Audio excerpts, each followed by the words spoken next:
আজও পৃথিবীতে বহু এইরকম দেখবেন, বহু মানুষ দেখবেন কোরআন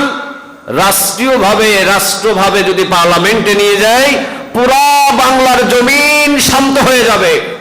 কিন্তু এই নেতাগুলো কোরআন পার্লামেন্টে নিয়ে যেতে পারে না, কারণ কোরআন একবার পার্লামেন্টে গেলেই তার মদ খাওয়া বন্ধ হয়ে যাবে। কোরআন একবার পার্লামেন্টে গেলেই তাকে 5 ওয়াক্ত নামাজ মসজিদে হাজির হতে হবে, ঠিক না বেটি? এই যে কিছু ভয়ের কারণে এরা জানে, কিন্তু কোরআন পার্লামেন্টে নিয়ে গেলেই পুরো বাংলার জমিন শান্ত হয়ে যাবে, চোর কমে যাবে, বাটপারি কমে যাবে, পর্দাশীল বেড়ে যাবে, নামাজি বেড়ে যাবে, শান্তি আসবে, সবই জানে, কিন্তু এরা নিয়ে যায় না একটাই ভয়ে, কারণ যদি কোরআন একবার পার্লামেন্টে চলে যায়, যেমন ওই আবু সুফিয়ানের চেয়ার থাকবে না, বাংলাদেশের কিছু আছে এদের চুরি করার পরে হাতও থাকবে না, কারণ চুরি করলে হাত কাটতে হবে, আইনটা কার? এ কোরআনে আছে না নাই? এই ভয়ে পার্লামেন্টে কোরআন নিয়ে যেতে